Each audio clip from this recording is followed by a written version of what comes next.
happier right now? Most technology, I would say no. In fact, you and I were talking about social media before this, about just not having Instagram on your phone and not dealing, and you feel better.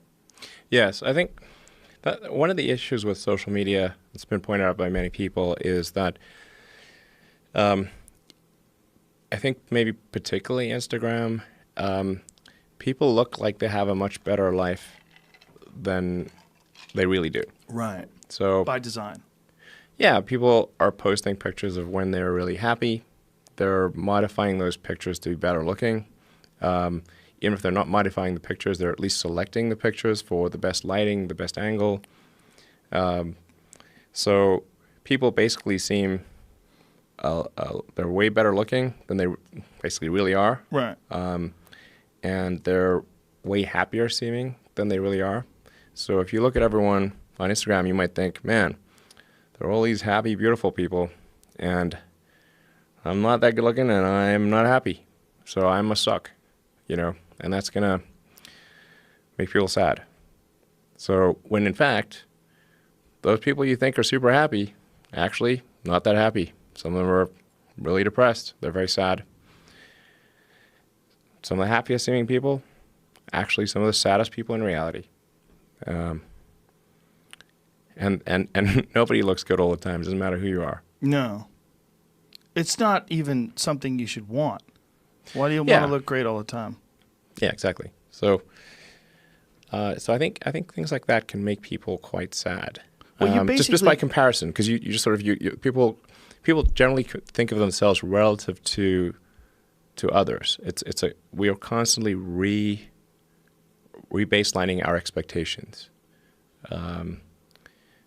And you can see this, say, if you watch some show like Naked and Afraid, or if you just go and try living in the woods by yourself for a while, and you'll learn that civilization is quite great. It has a lot of it. People want to come back to civilization pretty fast on Naked and Afraid. Wasn't that a Thoreau quote? The comparison is a thief of joy. Yeah. Well, happiness is reality minus expectations. That's great too. But the comparison is a thief of joy really holds true to people. Is it? Theodore Roosevelt. Roosevelt. Fascinating. When you're thinking about Instagram, because what essentially Instagram is with a lot of people is you're giving them the opportunity to be their own PR agent, and they always go towards the glamorous, And when anybody does show, hashtag no filter, if they really do that, like, oh, you're so brave. Look at you, no makeup. Yeah. They look good anyway. You look great. What are you doing? Oh my God, you don't have makeup on. You still look hot as fuck. You know what you're doing. I know what you're doing too. They're letting you know, and then they're feeding off that comment section. Ooh, just a little sitting there like it's a fresh stream of love. Like you're getting right up to the source as it comes out of the earth, and you're sucking that lot of sweet emojis. love water. Emojis. Yeah. A lot of emojis. My concern is not so much what Instagram is that I didn't think that people had the need for this or the expectation for some sort of technology that allows them to constantly get love and adulation from strangers and comments and this ability to project this sort of distorted version of who you really are. But I worry about where it goes. Like, what's the next one? What's the next one? Like, where is it? Is it going to be augmented? Is some sort of a weird augmented or virtual sort of Instagram type situation where you're not going to want to live in this real world? You're going to want to interface with this sort of world that you've created through your social media page. It's some next level thing. Go live in the simulation. Yeah, maybe in the simulation. Some Ready Player One type shit that's real. That seems, we have that HTC Vive here, and I've only done it a couple times, quite honestly, because it kind of freaks me out. Sure. My kids fucking love it, man. They love it. They love playing these weirdo games and walking around with that headset on. But part of me watching them do it goes, wow, I wonder if this is like the precursor. Just sort of like if you look at that phone that Gordon Gekko had on the beach. Yes. And then you compare the big that. Cell phone. Yeah, you compare that to like a Galaxy Note 9. Sure. Like, how the fuck did that become that, right? And I wonder when I see this HTC Vive, I'm like, what is that thing going to be 10 years from now when we're making fun of what it is now? What is it? How ingrained and how connected and interconnected is this technology going to be in our life? It will be, at some point, indistinguishable from reality. Where we'll lose this. We'll lose this. Like you and I are just looking at each other through our eyes. I see Are you, we? you see me. I hope. You think so? I think you probably have regular eyes. This could be some simulation. It could. Do you entertain that? Well, the argument for the simulation, I think, is quite strong. Because if you assume any improvement at all over time, any improvement, 1%, 0.1%, just extend the time frame, make it 1,000 years, 1,000,000 years. The universe is 13.8 billion years old.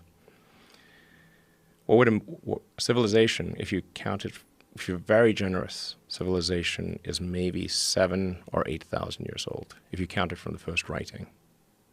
This is nothing. This is nothing. So if you assume any rate of improvement at all, then games will be indistinguishable from reality. Or civilization will end. One of those two things will occur. Therefore, we are most likely in a simulation. Or we're on our way to one, right? Well, but just because we exist, we could most certainly be on the road. We could be on the road to that, right? It doesn't mean that it has to have already happened. We could be in base reality.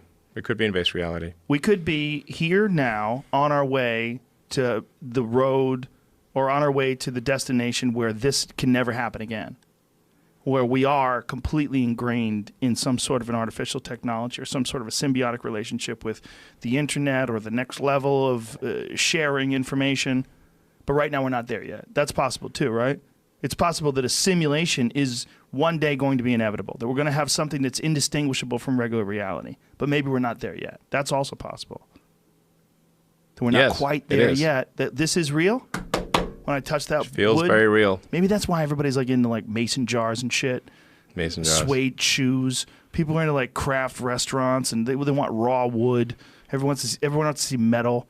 It seems like people are like longing towards some weird log cabin type nostalgia. Sure, reality. Yeah, like holding on, like clinging, just dragging their nails through the mud, like don't take me yet. Yes. I want to. But then people will go get a mason jar with a wine stem or a handle. That's dark. Makes me lose faith in humanity. Wine stem and a handle. Do they have those? Yes. Oh, those dirty people. Oh, that's just terrible. Assholes. That's like people make pet rocks. Rough. Right? Some people are just assholes. They take advantage of our generous nature. It was made with a wine stem, made with a handle. They made it that way. Yes. So it wasn't like they welded it onto the mason. Ah, you fucks. That would be fine if there was, they glued it on or something. But right. It was made that way. White trash chic. Oh, this is disgusting. Yes. Look at this. Here it is right harsh. there. Yep. This is terrible. Yeah. That's like fake breasts that are designed to be hard, like fake breasts from the 60s. It's like if you really long for the ones with ripples, here we go. Yeah, that's almost what that is. Yeah. What are you going to do, man? There's nothing, it's nothing you can do to stop certain terrible ideas from propagating. Yeah. Anyway, I don't want to sound like things are too dark because I think like you kind of have to be optimistic about the future. There's no point in being pessimistic. It's just too negative. It doesn't help. It doesn't help. I think you want to be. My theory is like you'd rather be optimistic. I'd rather be optimistic and wrong than pessimistic and right. Right. At least err on that side. Right. Yeah. Because if you're pessimistic, it's going to be miserable. Yeah. Yeah, nobody wants to be around you anyway. If it's the end of the world, you're like, I fucking told you, bro. Yeah. The world's ending. Yeah. It is what it is for all. Enjoy the journey. Right. If you really want to get morose, it is what it is for all of us anyway. We're all going to go, unless something changes. Yeah. Ultimately, even if we just sort of existed as humans forever, we'd still eventually that'd be like the heat death of the universe. Right. A zillion years from now. Right. Even if we get it past the sun. If we figure out a way past the sun running out of juice. Eventually it's going to end. It's just a question of when. Right. So it really is all about the journey. Or transcendence.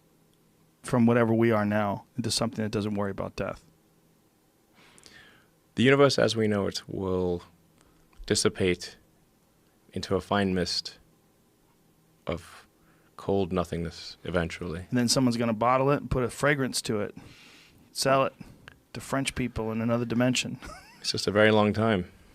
So Yeah. I think it's really just about how can we make it last longer. Are you a proponent of the multi-universes theory? Do you believe that there are many, many universes, and that even if this one fades out, that there's other ones that are starting fresh right now, and there's an infinite number of them, and they're just constantly in this never-ending cycle of birth and death? I think most likely, this is just about probability, there are many, many simulations. These simulations are, we might as well call them reality, or you could call them multiverse. These simulations, you believe, are created? Like someone has manufactured? They're running on a substrate.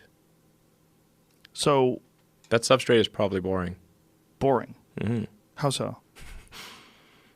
Well, when we create a simulation, like a game or a movie, it's a distillation of what's interesting about life.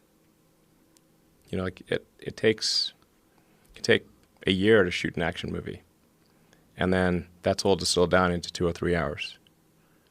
So let me tell you, if you see an action movie being filmed, it's boring, super boring. There's like lots of takes. Everything's in a green screen. Looks pretty goofy. Doesn't look cool. But once you add the CGI and have great editing, it's amazing. So I think most likely, if we're a simulation, it's really boring outside the simulation. Because why would you make a simulation that's boring? You'd make the simulation way more interesting than base reality. That is, if this right now is a simulation. Yes. And ultimately, inevitably, as long as we don't die or get hit by a meteor, we're going to create some sort of simulation if we continue on the same technological path we're on right now. Yes. But we might not be there yet. So it might not be a simulation here. But it most likely is, you feel, other places. This notion of place or where is a Flawed. Yes. Flawed Like perception. like right. that. If you have this sort of Vive, you know, that's made by Valve and Steam and it's really Valve that made it. HTC did the hardware, but it's really a Valve thing. Makers of Half-Life. Yes. Valve, great company. Great company.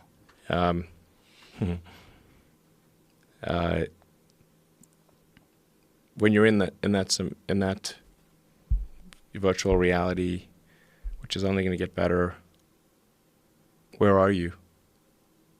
Where are you really? Right. You aren't anywhere. Well, whereas You're in the computer. what defines where you are? Is Exactly. it right? It's your perception. Is it your perceptions, or is it a scale that we have under your butt?